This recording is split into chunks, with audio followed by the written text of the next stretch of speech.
Hey, what's going on, everybody? My name is Shavi Zane, and I'm coming on to bring a very important message for you all.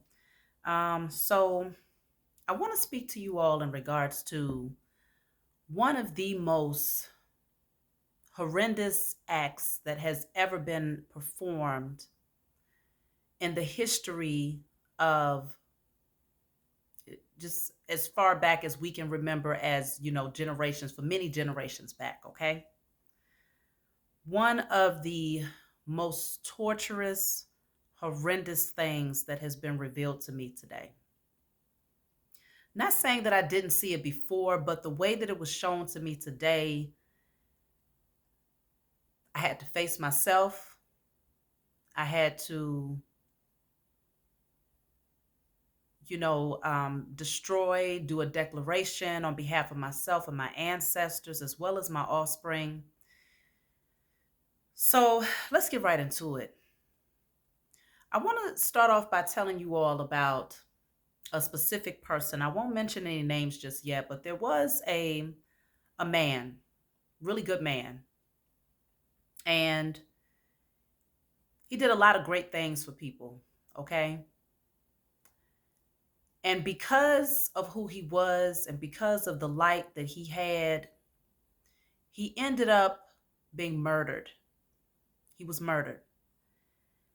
And the most unfortunate part of his murder was that many of the people who were supposed to love him, many of the people, because this was a melanated man, many of the people who were supposed to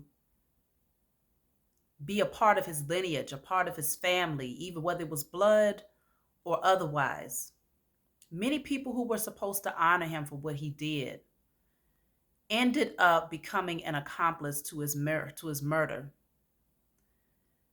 Many of these people, including myself and my ancestors, ended up doing rituals, spell work, um, and re-inflicting this wound over and over and over again from one generation to the next. Many different ceremonies have been performed, pretty much glorifying, giving praise, giving honor, giving thanks, paying people, singing, dancing, eating, festivals to give thanks for the murder and the torture of this man. Many of you might already know who this man is. This is Yeshua, one of the most tortured souls in history. If you ever want to think of someone who has already lived their life, the most purified soul is what was said, in Christ consciousness. And so therefore he was considered to be a Christ because he came in with much wisdom. He did a lot of work to heal others. He taught, and he came in with this energy that uplifted the souls of others in a very dark time where they were under the oppression of a system that told them that they had to either rock to their beat or they could lose their lives. Yeshua came in and performed something that many people would not have been able to do, especially during that time in history, because it was against the status quo. It was against what those so-called people in power, the authority, would have said was in alignment with their belief system, okay? And so because of this, he was sought out from a very young age, though, was sought out and was murdered because they understood what he came here to do, which was to awaken, to enlighten, to heal, to empower his people. And the worst part of what took place against Yeshua was not his murder, although that part was painful in and of itself. The worst part is that his soul still has not found rest because many of us melanated people continue to do rituals, ceremonies, reinventing the murder of our brother, wearing chains, putting up pictures of him being murdered and glorifying it. Now, some of you may watch this and you might say, no. What are you talking about? He came here to get killed.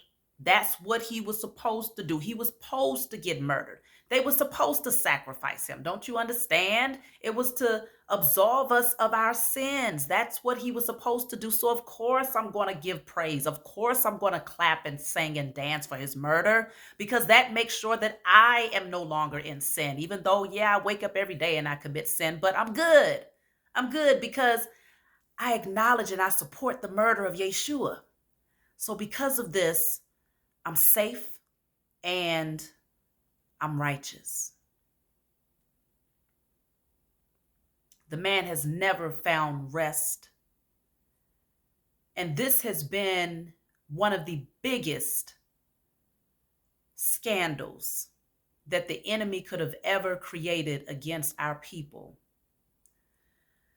It was already shown to me a while back that he was murdered. You know, I already knew that the sacrifice thing, he was a blood sacrifice for the powers that were. They needed to use the energy of someone who operated from a space of love and integrity and dignity and honor, and that possessed much wisdom and that had a heart of love of pure gold. They needed to sacrifice someone that possessed a power of that divine connection to the Most High. They needed that type of sacrifice. But more importantly than the murder of Yeshua, because that was a sacrifice where they actually did dark magic and rituals around the death of Yeshua. But more importantly, they needed the energy of specifically the melanated community. And the energy goes beyond the permission, first and foremost. They needed your permission to kill and to murder this man. And they've gotten it. Because every Sunday, for some multiple times throughout the week, you go to these churches and you dance and you sing and you cry and you throw money at the pastor's feet because you rejoice about the murder of a man that looked just like you. And then when you really look at it from a higher perspective, because your spiritual eyes got to be open to see what I'm talking about here. He who have ears, let him hear. We're the same ones that gets outraged and angered when we see the murder of our brothers and sisters and our children, the lynching, the sacrifice. And a lot of times we know that these are blood sacrifices. We know that this is organ harvesting. We know that these things are happening to people in our community, and we are outraged and we say something has to be done. The wickedness has to stop. But then you go back to church on Sunday and you give thanks for the murder and the blood sacrifice, blatantly, outright told to the world, made clear to the public, was not hidden, was not swept under the rug. They clearly tell you that it was a blood sacrifice. And not only do you give praise and honor and dance and you're jovial to it and you do rituals to it, but you also turn around and you say every first Sunday, I'm going to eat of his body and I'm going to drink of his blood. You have been an accomplice. Because I was a part of this too. In my sleep state, underneath the spell of the enemy, I was a part of it too. I bought it hook, line, and sinker. And if I had not awakened, I would have been teaching my children to do the same, to celebrate the murder of a man who came in who looked just like me. His soul never finding rest because I'm always paying homage and giving praise and glorifying and doing rituals to re-inflict the wounds that was placed upon this man for doing nothing but righteous things to help his community. Can you imagine Imagine that. Someone, just take, if you set aside what I'm saying about Yeshua for a minute, because some of y'all won't be able to conceptualize this because you're so brainwashed in this mindset that it was supposed to happen that way, and that he knew it, and that he came here specifically for the sake of being murdered. Let's set aside Yeshua and say, okay, let's think about an Emmett Till. Can you imagine the most innocent, a young child who was innocent, okay, murdered, all because another group of people said that he committed a crime, he committed a sin. And they said, okay, well, the ultimate sacrifice should be his life. Can you imagine his family putting up a picture in their home of him being hung and slain and tortured? Can you imagine them putting that in their home and passing it down from one generation to the next, wearing chains and necklaces and shirts and, giving, celebrating his death, celebrating his murder, and saying, he came here for this? You would say that they was wicked. You would say that they was evil. You would say that they was the worst of the worst, and that they should be put to death right away or put underneath a jail for celebrating something so torturous and so painful. You couldn't imagine a person celebrating and doing ceremonies and rituals and reinventing and recreating the narrative of what happened to a tortured soul over and over and over and over again, giving people money, paying people money who stand out on the corner or in different churches that stand up and say, yes, let's talk about it. Let's celebrate the murder of Emmett Till. Let's celebrate it. Let's give thanks to the Most High that he was murdered. You couldn't imagine it. You would say it was the most evilest, wicked, most vile thing that a person could possibly do, but yet and still, our people celebrate the murder, the lynching, the torturous killing of Yeshua, a man who came to just do his assignment. He awakened to his purpose and he fulfilled his purpose. He stepped into his purpose with the intention that he would help heal, that he would help to awaken, that he would help to empower others. Yeshua did not come here, just like you did not come here, with the intention of being killed and murdered and tortured. But the enemy told you this because the enemy understood the psyche. The enemy understood that they have no divine connection to the Most High God. The enemy understood that they needed your permission because, see, these people have a history of human sacrifice. They still do it till this day. Many of you are well aware of this, but for some reason it just went right over our heads that Yeshua was one of their most ultimate human sacrifices. They said that he was the perfect sacrifice. The perfect sacrifice, because they said that he was unblemished, that he came in from a space of love, and that he had that divine connection to the Most High. For them, for the enemy, for the powers that were, Yeshua was the perfect sacrifice, because it gave them the ability to harness and to siphon the energy of a soul that was that pure. And then on top of that, they would gather our permission through our saying and dance and praise and rituals and, all of these things that we would end up doing from one generation to the next to celebrate the lynching and the murder and the torture of our brother. That would give them permission. It would feed the energy of the, and the spell work and the dark magic that they have been doing. And so because of this, many of our people have taken on some very negative karma. Quite naturally, you would, though, because any person who does rituals surrounding the death and the lynching and the murder of someone, you regularly do this, you celebrate it, you dance, you're jovial to it, you eat of their flesh, you drink of their blood, you're doing all types of spell work and dark magic surrounding the torture of a soul. You end up with blood on your hands. You end up being the accomplice and the witness to a murder, and yet you glorify it and tell your children to glorify it.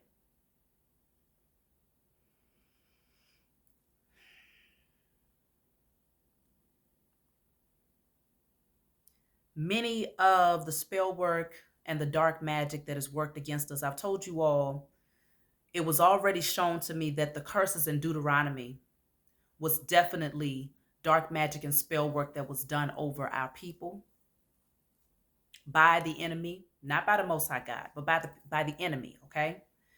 And they tricked us into believing that the curses in Deuteronomy was something that we had earned. Now I'm starting to see why we believed it. Because subconsciously, for generations, our people felt like we deserved it, all because we glorified the murder of our own brother.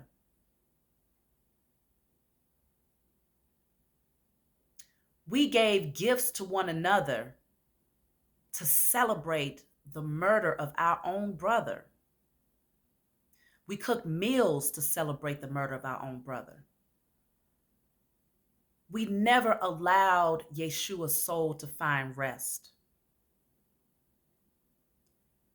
That's the ultimate blood sacrifice that we played a role in. And so until we actually acknowledge the role that we played in supporting the murder of our brother, we will remain under the spell. We will continue to attract negative karma to us. The enemy will continue to do blood sacrifices against people that look just like you and me. Why? Because they say, there's no way that you have a problem with blood sacrifice when in fact you glorify it every Sunday. You glorify it every time you go out and tell people, I'm a witness of Jesus. You're glorifying it. And then they turned around and they gave it a face. They turned it into a God that looked just like them. They gave it a face. They gave it a representative. They removed. That's one of the reasons why.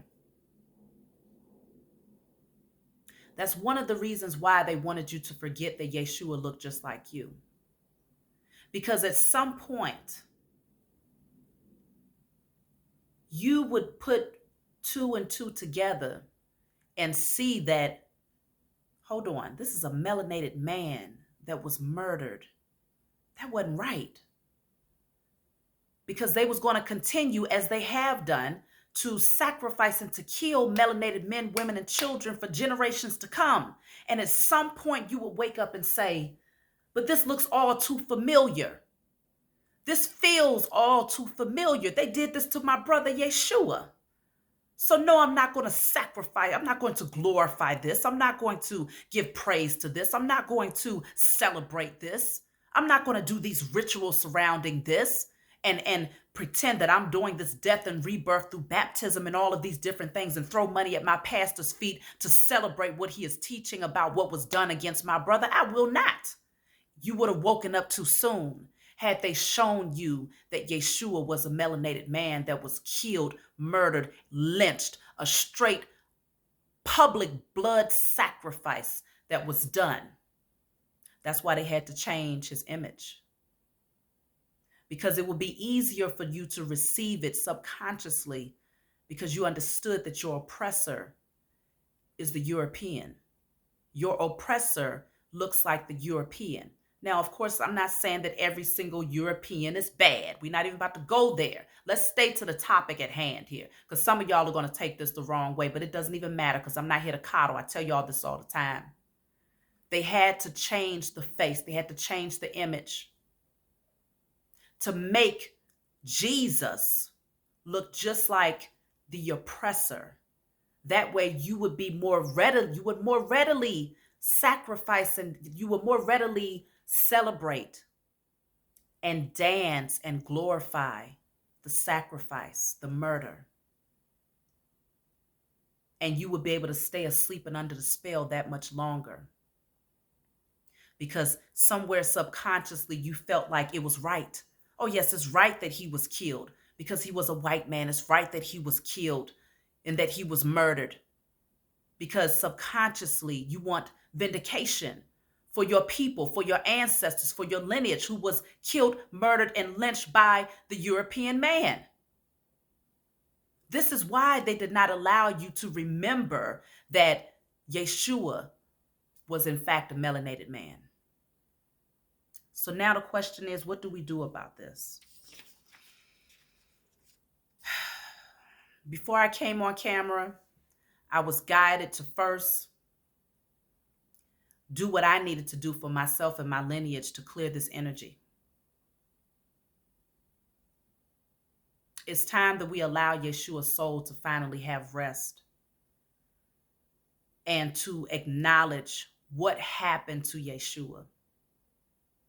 And I strongly feel that by acknowledging what happened and by clearing out that energy of what your part, the role that you and your ancestors played in celebrating his murder, it will then be a direct message in the spiritual realm to the enemy that they can no longer do blood sacrifices to our husbands, our wives, our children, our men and our women, and our melanated community. It will be a direct message, but we have to first fix this in the spiritual realm because too much damage has been done for generations. And so we got to start spiritual. Removing yourself from the church was not enough. And I had to come to recognize that. And it's, I can feel it. I can feel it stirring here because it's like, when you think about it, that's some heavy shit right there. In my awakened state, I would never celebrate the murder and the blood sacrifice of my people. I would never celebrate that. I wouldn't even celebrate the murder and blood sacrifice of someone that did not look like me. So what part of, you just have to know that we have been underneath a heavy, heavy spell to dance, to shout, to celebrate, yes, thank you for dying. Thank you for your sacrifice. Thank you. Giving thanks that this man was killed. Glorifying it and telling our children to get up and dance about it and to shout about it.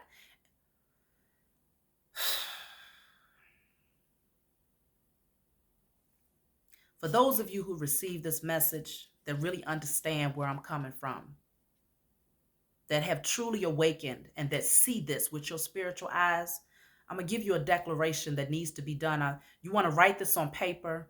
You want to burn this. You want to give acknowledgement to the Most High and your spiritual team. And you want to address and acknowledge Yeshua.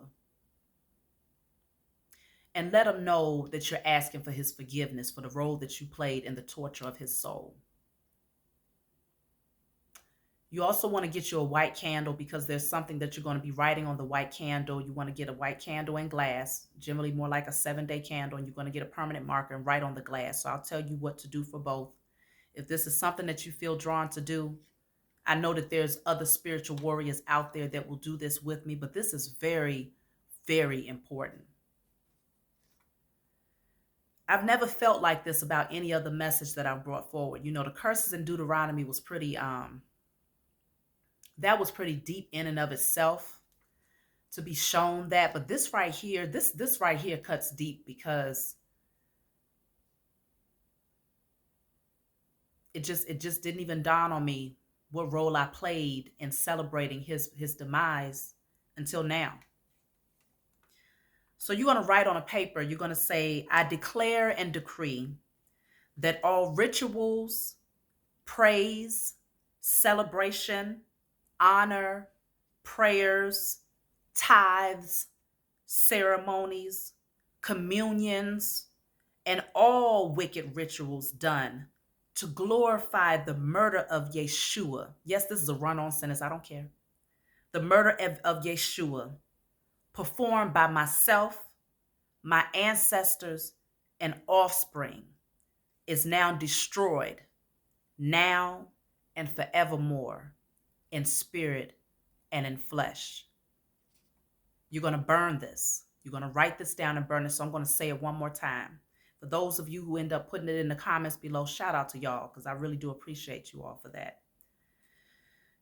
I declare and decree that all rituals, praise, celebration, honor, prayers, tithes, ceremonies, communions, and all wicked rituals done to glorify the murder of Yeshua, performed by myself, my ancestors, and offspring, is now destroyed, now and forever, in spirit and in flesh. You're going to burn that.